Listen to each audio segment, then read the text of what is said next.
آج جو آپ یہ مسجد فتح پوری دیکھ رہے ہیں، کس نے بنوائی؟ شاہجہاں بادشاہ نے بنوائی۔ یہ جو سامنے لال قلعہ آپ دیکھ رہے ہیں، کس نے بنوایا؟ شاہجہاں بادشاہ نے بنوایا۔ اور شاہجہاں بادشاہ کا باپ کون تھا؟ جہانگیر۔ اگر جہانگیر کی اصلاح حضرت امام ربانی مجدد الفسانی نہ فرماتے، انہوں نے بھی اصلاح کی، وہ پیچ رہے، بہت سے دیگر علماء بھی تھے جو دین الہی کے سخت مخالف تھے، اکبر کے سخت مخالف تھے۔ حضرت شاہ طیب بنارسی رحمۃ اللہ علیہ بنارس میں جن کا فیضان جاری ہے، بہت مشہور شخصیت ہے۔ اور میں حالات میں پڑھ رہا تھا کہ بنارس کی کسی مسجد میں جمعے کی نماز میں خطیب نے جب خطبہ پڑھنا شروع کیا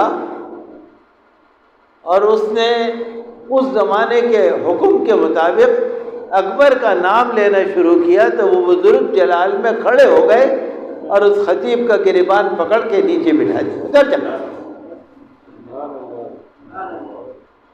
تو علماء بہت تھے اس وقت اور اکبر کے مخالف تھے۔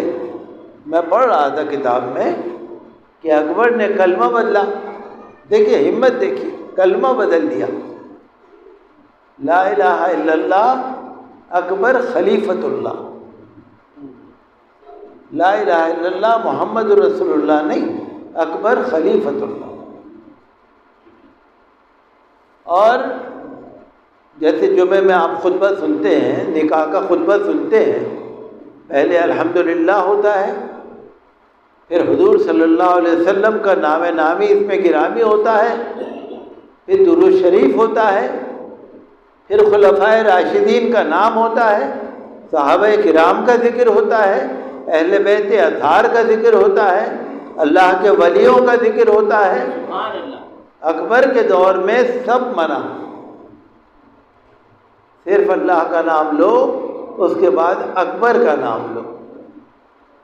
حضور اکرم نور مجسم صلی اللہ علیہ وسلم کے نام سے اس کو چیڑ تھی۔ آپ بتائیے یعنی کتنے بڑا بد نصیب ہوگا وہ اکبر بادشاہ، کتنا بڑا بد نصیب ہوگا، حضور کے نام سے چڑھتی۔ ملا عبد القادر بدایونی نے لکھا ہے منتخب التواریخ میں، اور بھی کتابوں میں لکھا ہوا ہے کہ اکبر نے پابندی لگا دی تھی کہ احمد، محمد، مصطفیٰ اس طرح کے جو نام ہیں حضور صلی اللہ علیہ وسلم کے لکھنے بند کر دو، نام رکھنے بند کر دو، نام رکھنے بند کر دو، پابندی لگا دی تھی۔ مسجدیں بند کر دو، مسجدوں میں گودام بنا دو، گھوڑے باندھ دو، گاڑیاں منڈوا دو، پردے عورتوں کے اتروا دو، کتے اور سور پالو، سور کے بچے اپنے ساتھ رکھا کرو، کتے پالو، شراب پیو، شراب کی دکانیں کھولو، ٹھیکہ کھولو۔ عربی زبان سے نفرت، عربی زبان، چونکہ وہ قرآن کی زبان ہے، حدیث شریف کی زبان ہے، عربی زبان سے اکبر بادشاہ کو نفرت ہو گئی۔ تو حضرت خواجہ محمد باقر باللہ رحمۃ اللہ علیہ بہت ہی بافیض بزرگ تھے، بہت ہی بافیض بزرگ تھے۔ جب کابل سے دہلی تشریف لائے اس وقت اکبر کی حکومت تھی، مغل حکومت اکبر کی تھی، انہوں نے اپنے فیض باطنی سے اکبر کے وزیروں کی اور درباریوں کی اصلاح فرمائی۔ حضرت امام ربانی مجدد الفسانی کو وہ فیض عطا فرمایا کہ وہ بادشاہ کے سامنے آنکھ میں آنکھ ملا کے کھڑے ہو سکے۔ آپ یہ نہ سمجھیے کہ حضرت مجدد الفسانی کو کوئی تکلیف اٹھانی نہیں پڑی، یہ نہ سمجھیے آپ۔ سرہند میں جو ان کی بہت بڑی لائبریری تھی وہ لوٹ لی گئی، آگ لگا دی۔ سرہند میں جتنا ان کا بزرگوں کا اثاثہ تھا سب قبضہ کر لیا۔ کئی آپ کے عقیدت مندوں کو اور رشتہ داروں کو بادشاہ نے مروا دیا، قتل کرا دیا۔ وہ تو حضرت مجدد الفسانی کو بھی قتل کرانا چاہتا تھا، شہید کرانا چاہتا تھا، لیکن جسے اللہ رکھے۔ یہ تو اللہ کا نظام چلتا ہے نا دنیا میں، میرا اور آپ کا تو چلتا نہیں۔ جہانگیر کا نظام تو چلتا نہیں، نظام تو اللہ کا چلتا ہے نا۔ پروفیسر ڈاکٹر محمد مسعود احمد صاحب نے جو سیرت مجدد الفسانی کتاب لکھی ہے، میرے پاس کمرے میں رکھی ہے، اس میں سب لکھا ہے انہوں نے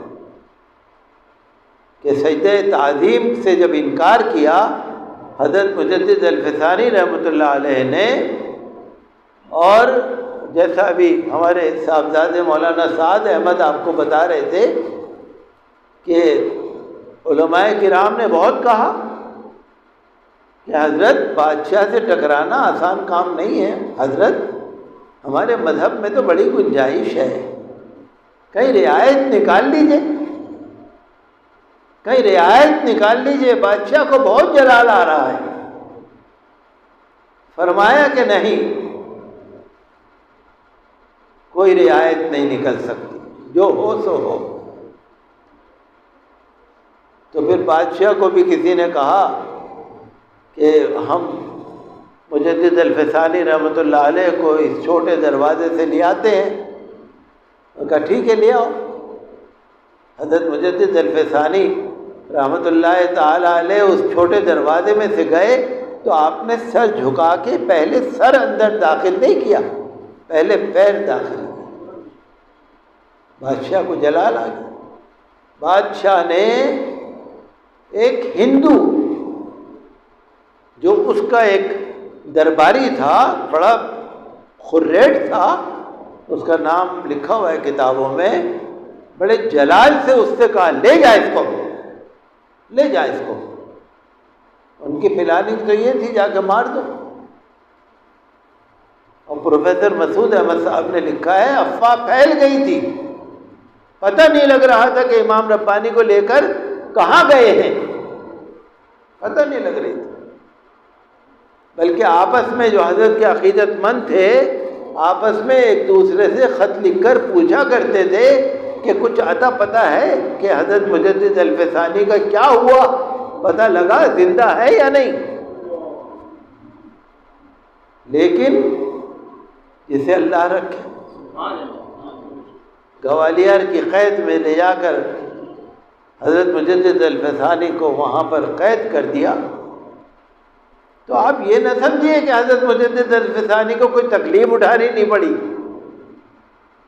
سالوں تکلیف اٹھانی پڑی، سالوں قید میں رکھ دیا، سخت انداز میں رکھا، صاحبزادوں کو پتہ نہیں لگنے دیا کہ اندر جو جیل میں قید میں ہیں ان کا کیا حال ہے۔ آپ خطوط پڑھ کے دیکھیے امام ربانی کے جو انہوں نے جیل سے لکھے ہیں، اپنی اولاد کو لکھے ہیں۔ اولاد سے انہوں نے کہا جب تم لا الہ الا اللہ پڑھا کرو، لا الہ، لا کے معنی آتے ہیں نہیں، ہم ایک طرح سے اقرار کرتے ہیں کہ کوئی نہیں، ہمارے دل دماغ میں، ہماری طبیعت میں کوئی نہیں، ہم سب کی نفی کرتے ہیں الا اللہ، اللہ، بس اللہ۔ تو حضرت مجدد الفسانی نے لکھا ہے کہ اپنے بیٹوں کو کہ جب تم لا کلمہ پڑھو تو لا میں جب تم نفی کرو تو نفی میں تمہارے یہ بھی مراد نہیں ہونی چاہیے کہ تمہارا باپ جیل سے چھوٹ جائے، یہ نیت بھی نہ رکھنا، اللہ اللہ کی نیت رکھنا بس۔ تو ان کو یہ نہیں کہ تکلیف اٹھانی نہیں پڑی، بہت تکلیف اٹھانی پڑی، بہت پریشانی اٹھانی پڑی، لیکن حضرت امام ربانی مجدد الفسانی رحمۃ اللہ علیہ ڈٹ گئے. ایک ہوتا ہے رخصت، ایک ہوتا ہے عزیمت. رخصت یعنی کوئی آدمی رعایت نکال لے، رعایت نکال لے، بھائی ٹھیک ہے ایسے نہیں تو ایسے کر لو، ایسے نہیں تو ایسے کر لو. اور ایک ہے عزیمت، بالکل سیدھا سیدھا.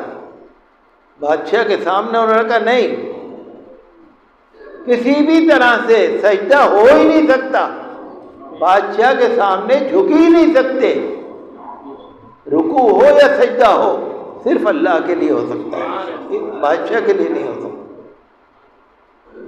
تو حقیقت یہ ہے کہ ان کا فیض آج جاری ہے. یہ جو مسجد فتح پوری آپ دیکھ رہے ہیں شاہجہاں بادشاہ کی بنوائی بھی شاہ جہاں نے تبھی تو بنوائی جب جہانگیر کی اصلاح ہو گئی، اور جہانگیر جب سدھرا تبھی تو اس کا بیٹا شاہ جہاں اتنا نیک اور دیندار ہوا کہ دلی کے اندر 10 مسجدیں بنوا دی. آج آپ بنوا سکتے ہیں یہ فتح پوری مسجد جیسی مسجد بنوا سکتے ہیں؟ آپ نہیں بنوا سکتے. یہ مجدد الفسانی کا فیضان ہے اور اللہ تعالیٰ کا کرم ہے، بزرگان دین کا صدقہ ہے.